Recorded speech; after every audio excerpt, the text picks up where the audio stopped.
Bonjour à tous et bienvenue à ce webinaire sur les lanceurs d'alerte. Je me présente, je m'appelle Alexandra Ascaillet, je suis juriste 3.0 de Legal PME et en ma compagnie, j'aurai la joie d'avoir Céline Skelart, directrice de la CCBW, qui viendra vous présenter cette plateforme révolutionnaire pour les lanceurs d'alerte. Bonjour. Je crois que tout le monde est plus ou moins arrivé, donc on va tout doucement commencer cette présentation.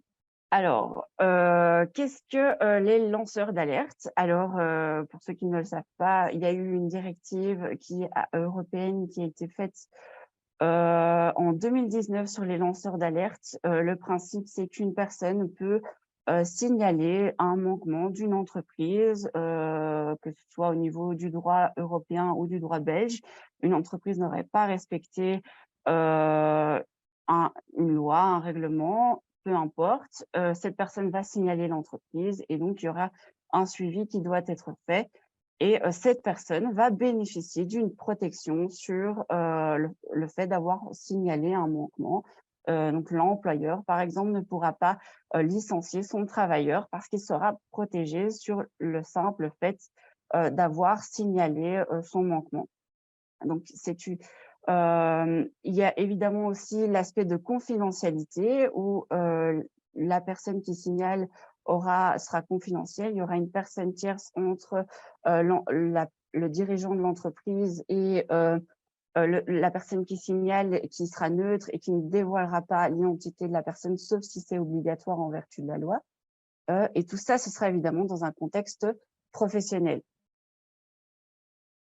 Ensuite, au niveau des canaux de signalement, comment est-ce qu'on va fonctionner pour faire les signalements? Il y aura 3 types de signalements possibles: le signalement en interne, en externe ou par voie de la presse. En interne, c'est dans l'entreprise, il y aura une personne ou un mécanisme mis en place pour que des signalements soient faits et cette personne va gérer le signalement et va répondre éventuellement à la personne qui a signalé ou renvoyer vers les autorités compétentes. Ensuite, il y a les signalements en externe. Alors là, on va directement vers un pouvoir public ou toute personne désignée pour signaler le manquement, ou on va directement via la presse pour signaler ce manquement. L'idéal, en tout cas, ce qui est fortement recommandé, c'est de passer d'abord par un signalement en interne.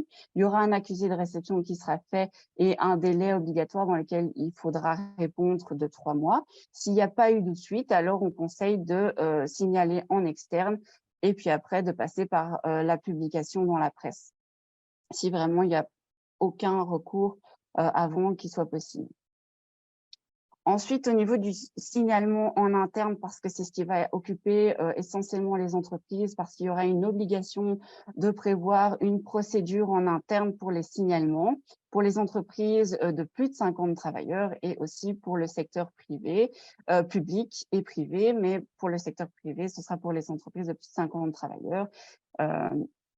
Il y aura cette obligation. À quoi ça consiste en pratique? C'est il y aura mettre en place une politique en interne pour informer les travailleurs, informer les membres de l'entreprise et toute personne de comment est-ce qu'ils peuvent faire leur signalement en interne.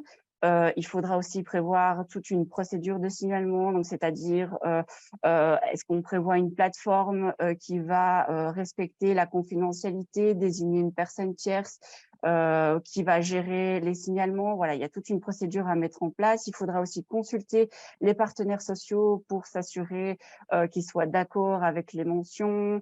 Enfin voilà, il y a toute une procédure. Il faudra aussi mettre à jour le RGPD parce qu'il y aura des informations personnelles qui seront communiquées, notamment nom, prénom. Enfin voilà, il y a certaines informations. Il faudrait aussi mettre à jour le règlement de travail et il y a une recommandation d'essayer de sensibiliser en interne les travailleurs. Pour ça, Legal PME a mis en place un pack lanceur d'alerte et la CCIBW, quand elle offre des services et vous met à disposition une plateforme pour faciliter les procédures de signalement. Mais Céline vous expliquera tout ça plus en profondeur à la fin de ce mini-webinaire. Concernant la procédure de signalement en interne, comment est-ce qu'elle va se passer en pratique? Les règles à respecter sont tout simplement, on va réceptionner le signalement via le canal interne, peu importe qu'il soit, que ce soit par email, par une plateforme, enfin voilà, peu importe comment est-ce que vous l'avez choisi.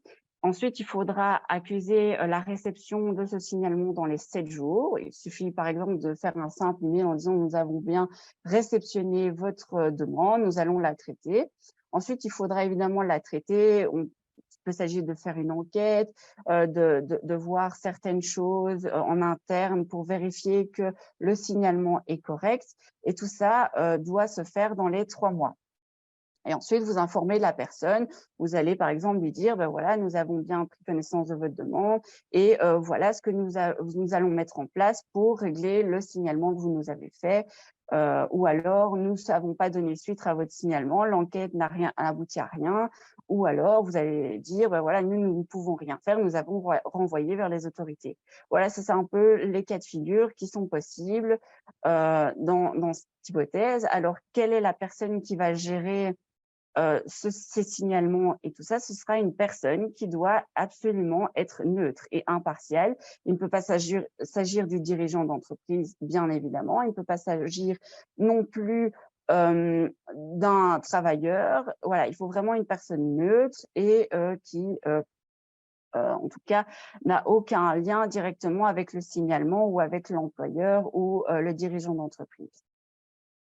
Je sais que c'est une notion assez compliquée et on peut éventuellement désigner une personne tierce de confiance qui va gérer en tout cas ces signalements. Il faudra voir un peu dans la pratique comment est-ce que ça va être mis en place, mais voilà, et voir un peu au sein de votre entreprise quelles sont les possibilités des personnes pouvant être désignées. Mais en tout cas, c'est la grande règle à respecter, c'est en tout cas avoir une personne impartiale et neutre. Quelles sont les protections pour la personne qui va faire ce signalement, qu'on appelle donc lanceur d'alerte? Celui-ci va être protégé contre les représailles. Donc, il y a toute une série de représailles listées dans la loi. On parle notamment du licenciement, on parle aussi du fait qu'on n'ait pas attribué une promotion. Enfin voilà, c'est vraiment une notion très très large, ces représailles. Donc, ça couvre vraiment un grand nombre de choses. Ensuite, le lanceur d'alerte sera aussi couvert pour tout ce qui est poursuite judiciaire. Donc, c'est-à-dire que l'employeur, par exemple, ne pourra pas aller en justice pour dire voilà, mon travailleur a fait telle chose je vais dire, et a signalé telle chose, c'est pas juste, c'est de la diffamation. Voilà, donc ici, vous serez protégé, en tout cas, le travailleur sera protégé pour ce type de choses. C'est un exemple parmi tant d'autres. Il existe également une exception dans laquelle le lanceur d'alerte ne sera pas protégé. Évidemment, c'est en cas d'infraction. Donc, s'il a récolté les informations de manière illégale, donc imaginons il a forcé la serrure du bureau ou ce genre de choses, voilà, ici, s'il y a une infraction et donc il ne sera pas protégé. Pour que cette protection s'applique, il faut également savoir qu'il y a 2 conditions à respecter. Il faut un motif raisonnable pour ce lanceur d'alerte d'avoir des raisons qu'un manquement a été effectué. Donc, il faut juste un motif raisonnable. Donc, c'est vraiment pas la certitude, il faut qu'il ait des suspicions, en tout cas, qu'il y ait eu un manquement.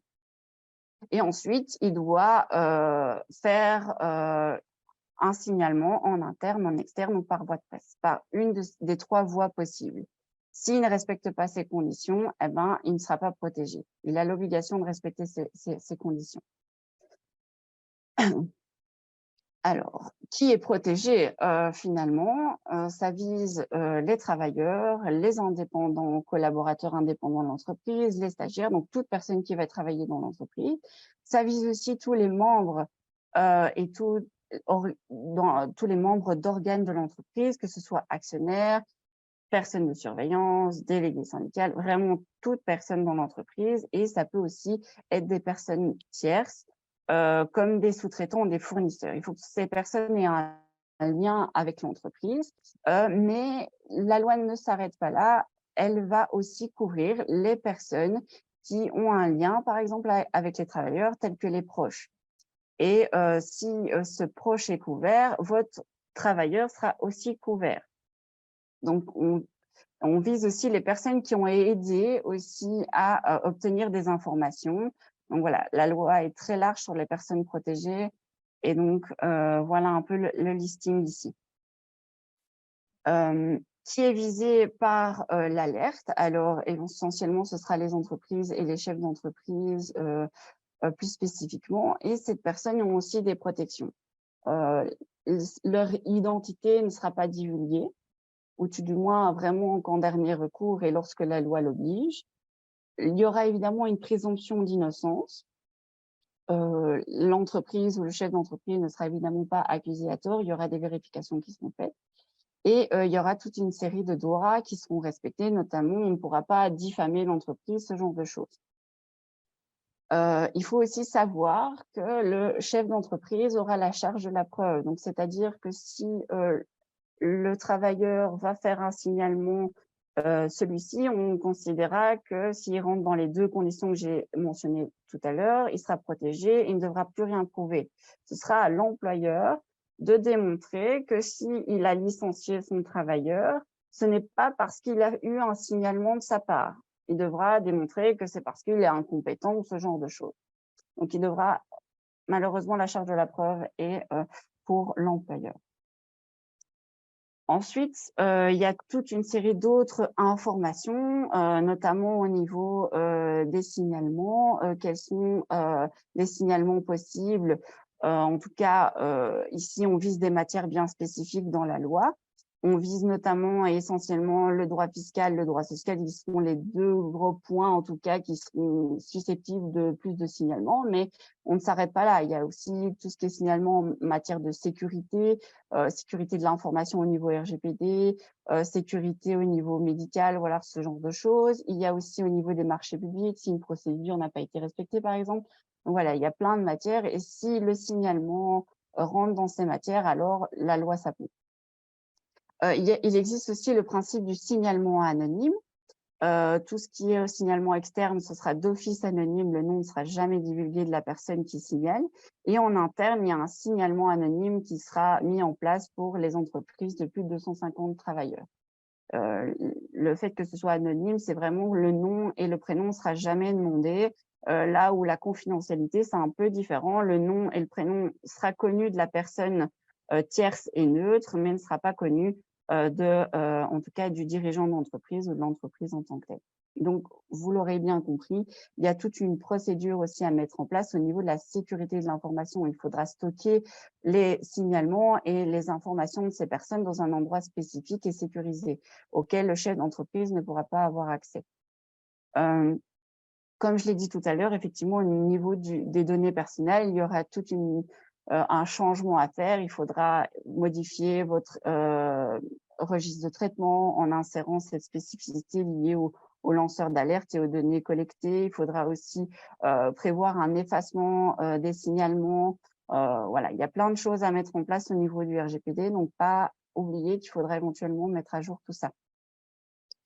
Ensuite, au niveau des dates clés, pour le passé, il y a évidemment eu, comme je l'ai dit, en 2019, la directive qui est sortie. Puis après, la Belgique a mis pas mal de temps avant de transposer la loi, mais ça y est, celle-ci est entrée en vigueur en novembre 2022.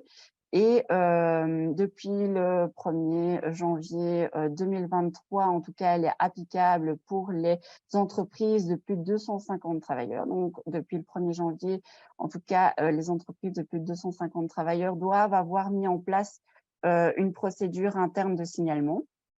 Et pour les entreprises entre 50 et 249 travailleurs, ils ont jusqu'au 17 décembre 2023 pour se mettre à jour. Voilà un peu au niveau des dates clés. Et maintenant, je vais laisser la place à Céline qui va un peu vous expliquer sa plateforme. Alors, bonjour à tous. Rebonjour à tous. Donc, effectivement, merci Alexandra pour ces explications très claires. C'est une obligation, effectivement, qui va concerner peut-être vos entreprises avec les dates mentionnées. Donc, pour ceux qui ne me connaissent pas, je suis la directrice générale de la Chambre de commerce et d'industrie du Brabant wallon. Les chambres de commerce sont des associations qui ont pour vocation à venir en soutien et en levier aux entreprises. Et donc, il nous est apparu indispensable de penser à un outil qui faciliterait l'application de cette réglementation au sein des entreprises.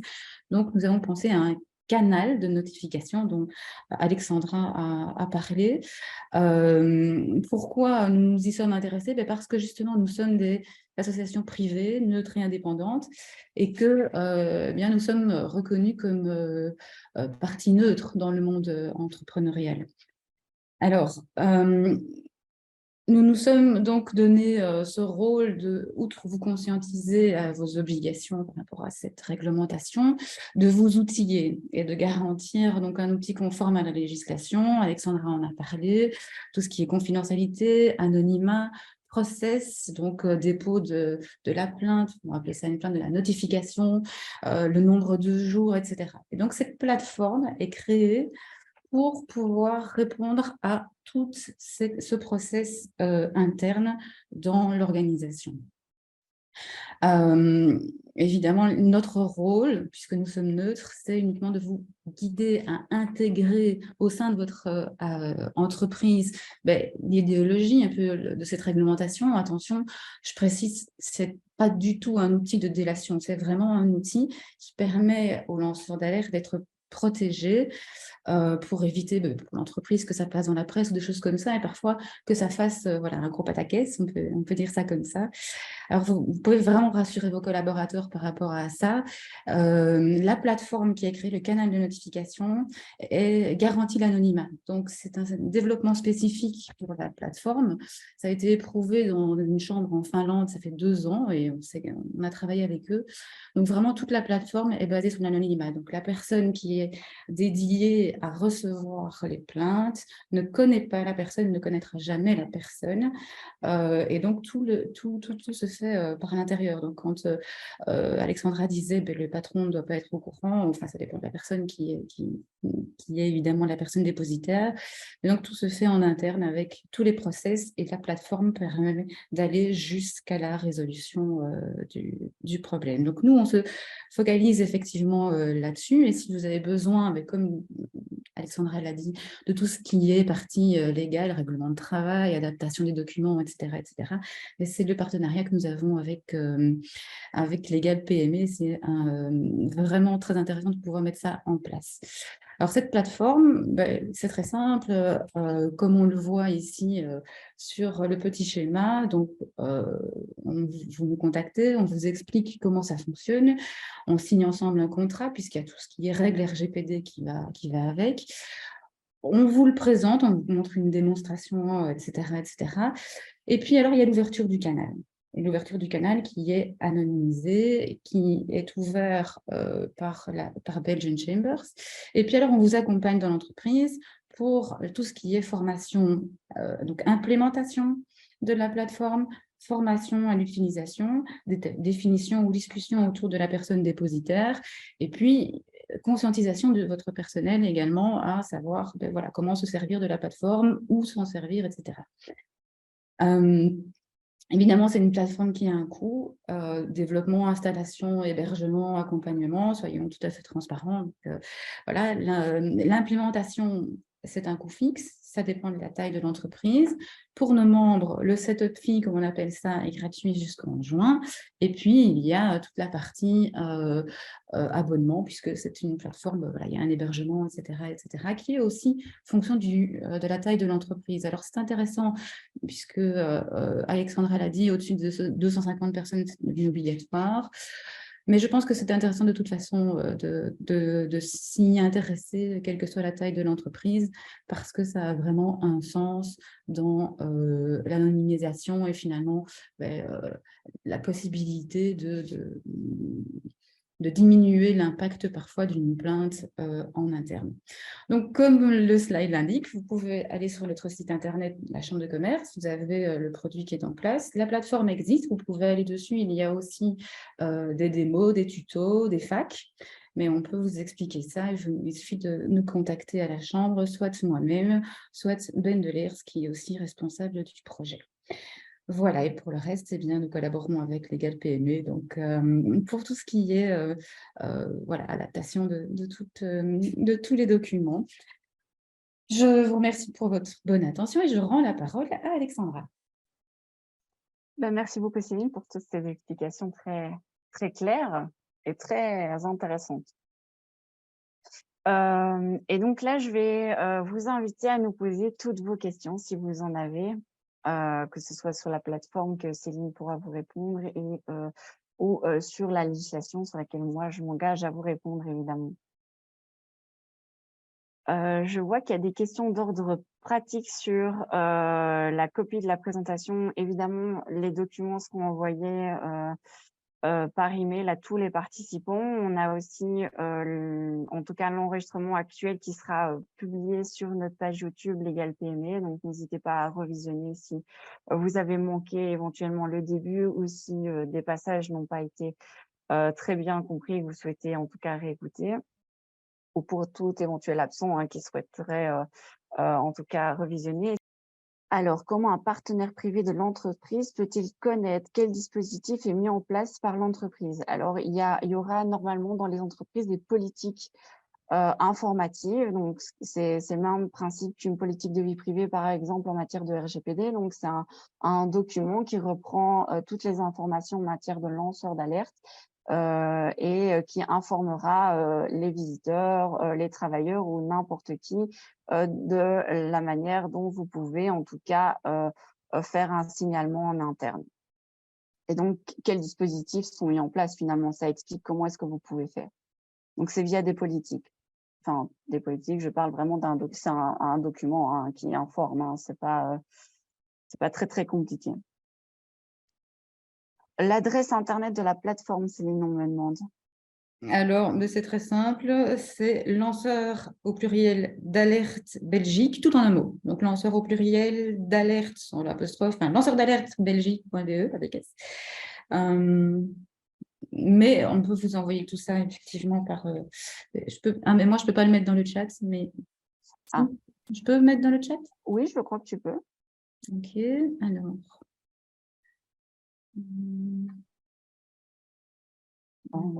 Alors, j'ai encore une question. Je réponds à la question pendant que oui. Céline met l'adresse. Est-ce que la personne neutre fait partie de la société qui gère le canal?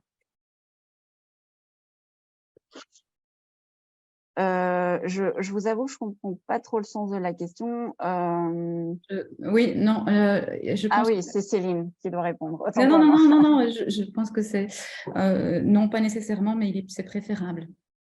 Mais ça peut être quelqu'un de votre organisation, de votre conseil d'administration, mais évidemment pas une personne qui aurait un avantage ou qui connaîtrait soit pas l'entreprise, soit trop l'entreprise pour pouvoir détecter. Donc, il vaut mieux que ce soit quelqu'un en interne, une personne de confiance, ou quelqu'un de votre conseil d'administration, des choses comme ça. Vous pouvez en avoir même deux, je pense.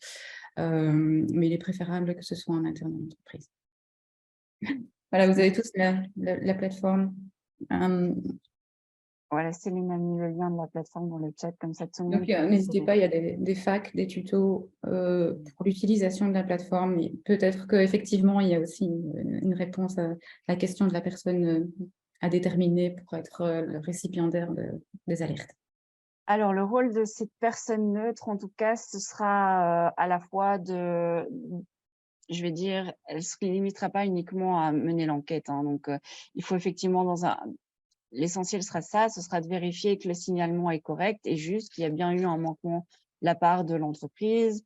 C'est effectivement mener l'enquête, mais des fois, il s'agit d'enquêtes qui ne sont pas réalisées en interne. Donc, ça peut être envoyé vers des autorités compétentes.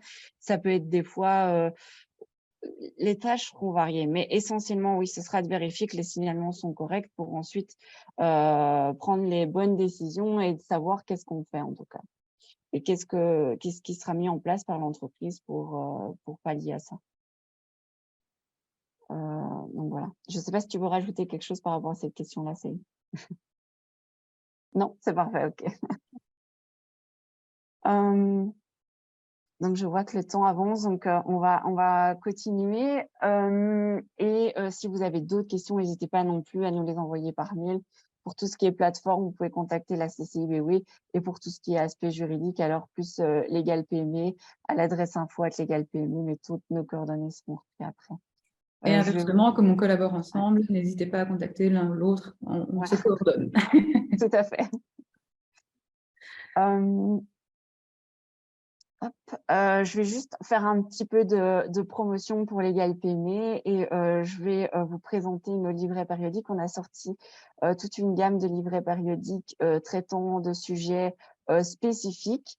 Ceux de 2022 traitaient des voitures de société, du télétravail, des relations entre associés, du droit à l'image et du RGPD.